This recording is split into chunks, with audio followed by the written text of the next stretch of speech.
prisoners in this vertical jail haven't eaten for 30 days because the people above them eat everything. In this concrete nightmare, you either eat the leftovers of the person above you or you become the meal for the person below you. This is the story of a man who tried to break the system, only to realize that to save humanity, he had to lose his own. The film opens in a pristine, high-end industrial kitchen. It is a place of absolute perfection. A brigade of chefs and assistants meticulously prepare a luxury banquet. The head chef inspects every dish with military precision. He spots a single hair on a plate and explodes in rage, berating the staff. The message is clear. The administration demands perfection. Once the food is plated, cakes, lobsters, fine wine, and fruit, it is placed on a large rectangular concrete platform. This platform sits over a dark, square hole. It begins to descend. Smash cut to absolute silence. Goreng wakes up, disoriented, in a cold, concrete cell. The walls are gray, marked with the number 48. Across from him, sitting on a bed, is an old man named Trimagasi. Trimagasi welcomes him to the pit, or as the administration calls it, the Vertical Self-Management Center. Goreng looks around. The cell is sparse. 2 beds, a toilet, a sink, and no windows. In the center of the floor is a massive rectangular hole looking down into the abyss. In the ceiling, there is a matching hole looking up. Trimagasi explains the rules. There are hundreds of levels, 2 people per level. Every day, the platform of food descends from level 0. It stops at each floor for a few minutes. The people at the top eat a feast. The people at the bottom, they get nothing. Since they are on level 48, they're lucky. They'll eat the leftovers of the 94 people above them. Real quick, before we descend deeper into this nightmare, I have a small favor to ask. I'm trying to build this channel, Rule Number 1 recaps from the ground up. If you are enjoying the story so far, please hit that subscribe button.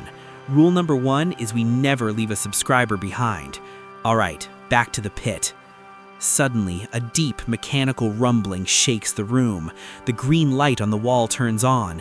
The platform descends with a heavy jolt. It is a disgusting sight. The luxury banquet we saw earlier is now a pile of half-eaten garbage. It looks like a trough of slop mixed with spit and dirty wine. Trimagasi immediately starts eating like a feral animal, shoving handfuls of leftovers into his mouth.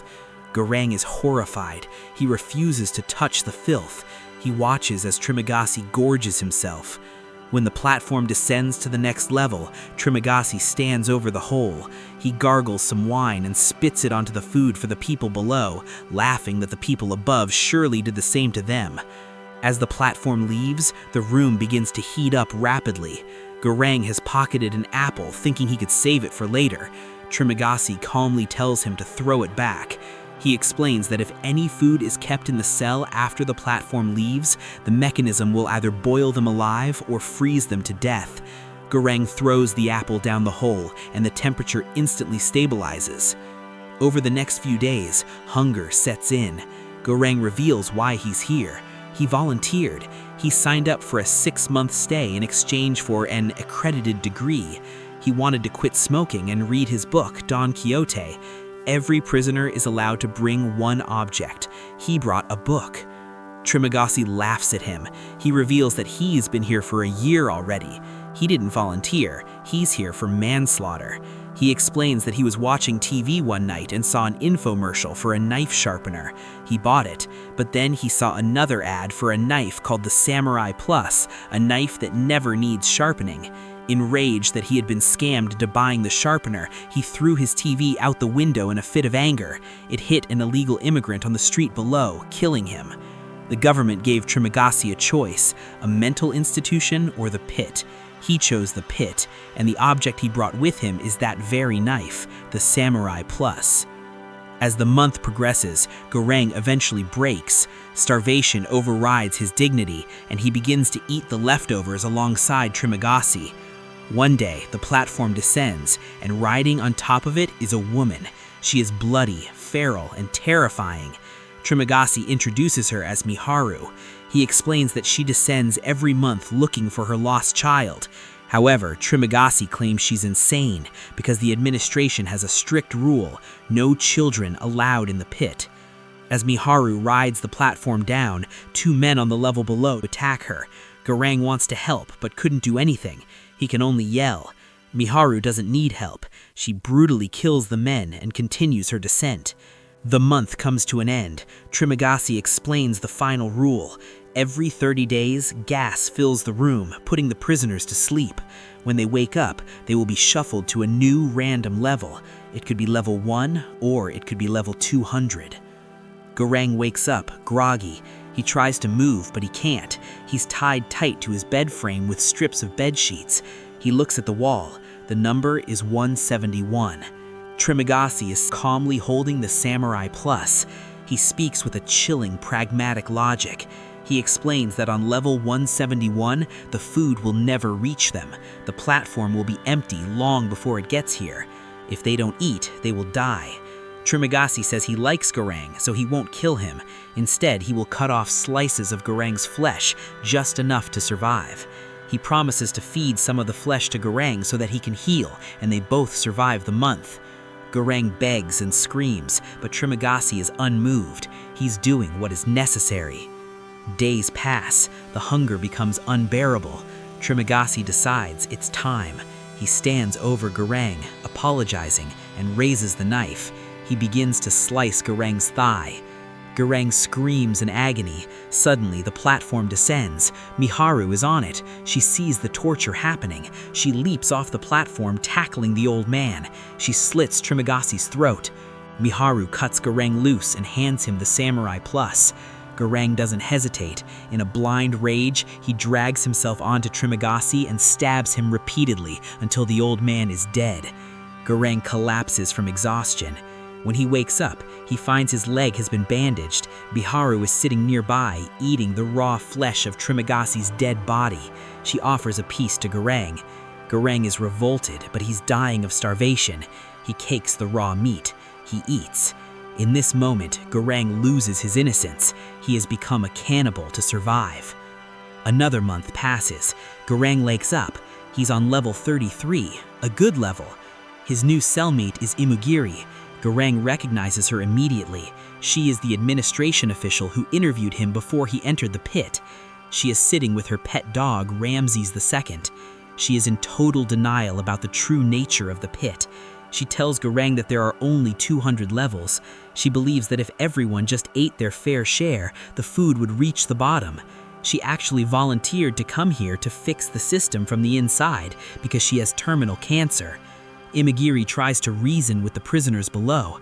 She prepares 2 modest plates of food for level 34 and asks them to do the same for level 35.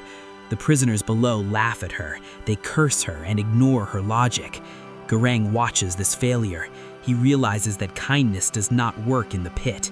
He steps to the edge and shouts down, "If you don't do what she says, I will shit on the food every single day." The prisoners below, terrified of eating excrement, immediately agree to ration the food.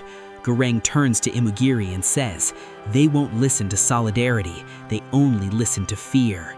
Days later, tragedy strikes. Miharu passes by on the platform, injured. Goreng helps her, bringing her into the cell to rest. But during the night, Goreng wakes up to a gruesome sound. Miharu has killed Imugiri's dog, Ramses, and is eating it. Imugiri is broken. She realizes the system she dedicated her life to is a lie. She admits to Goreng that she unknowingly sent people to their deaths for years. The month ends. Goreng wakes up, alone. He looks around. Imugiri has hanged herself in the night. She knew they were likely headed for a bad level, and she sacrificed her body so Goreng would have something to eat. Goreng, now numb to the horror, consumes her flesh to survive the month. The next time Goreng wakes up, he's on level 6. He's almost at the top. The food arrives pristine and untouched. His new cellmate is Baharat, a strong, muscular man who brought a rope as an object. Baharat has a plan. He wants to climb up. He believes that since they are only 5 floors from the surface, he can escape. He convinces the couple on level 5 to help him pull up. Baharat climbs the rope. He gets close to the hole, but just as he reaches the top, the couple on level 5 looks down. The man insults Baharat and defecates right in his face. Baharat loses his grip and falls back into the cell, humiliated and broken. Goreng helps him up. He tells Baharat that climbing up is impossible. The administration doesn't care about them. If they want to change things, they have to go down. Goreng proposes a suicide mission. They will arm themselves. They will jump on the platform. They will ride it all the way to the bottom, distributing the food by force to the starving people on the lower levels. The next day, they rip metal bars from the bed frames to use as weapons. They jump onto the platform. Their initial plan is to ration the food starting from level 51, but as they descend, they encounter a wise man in a wheelchair, Mr. Brambang. He critiques their method. He tells them that just attacking people isn't enough. They need to send a message to the administration. The wise man suggests they choose one dish, panna cotta. If they can keep it intact and send it back up to level 0, it will be a symbol that the prisoners have retained their humanity. Goreng and Baharat agree. From this moment on, the panna cotta is sacred. The journey continues and turns into a nightmare. As the numbers on the wall get higher, the people get more desperate. Goreng and Baharat are attacked. They fight off waves of starving lunatics. They see piles of dead bodies. They see cells covered in blood. The civilized world above is gone. This is hell. They reach a level where they see Miharu being attacked by a crazed man. Goreng jumps off the platform to save her. A brutal fight ensues. Baharat leaps in to help. They manage to kill the attacker, but not before Miharu is stabbed to death. Baharat is also severely wounded, slashed across the stomach. They drag themselves back onto the platform as it descends deeper. Level 200, level 250, level 300. Goreng is delirious from blood loss. He begins to hallucinate Trimagasi and Imogiri. They taunt him, asking if his crusade is worth it. The platform finally slows. It stops at a level where the abyss below is black as pitch. The number on the wall reads 333. Goreng and Baharat crawl off the platform. Underneath one of the beds, they see a pair of eyes. It is a little girl, Miharu's daughter. The shock hits them hard. Imogiri said there were no children. The administration said there were no children. But here she is, hiding at the very bottom of hell. She is the ultimate victim of the system. She is starving. Baharat looks at the panna cotta, the symbol they fought and bled for. Then he looks at the dying girl. Without hesitation, they grab the dessert and feed the panna cotta to the girl. She eats it quickly. The symbol is gone, but they realize something more important. The dessert wasn't the message, the girl is the message. If the administration sees a child returned from level 333, they cannot deny the cruelty of their system any longer. Night falls. Baharat succumbs to his wounds and dies. Goreng is barely alive, shaking with fever. The next morning, the platform arrives at the very bottom to reset for the next cycle. Goreng gathers his remaining strength. He picks up the sleeping girl and carries her onto the platform. As the platform prepares to shoot back up to level 0, Goreng steps off.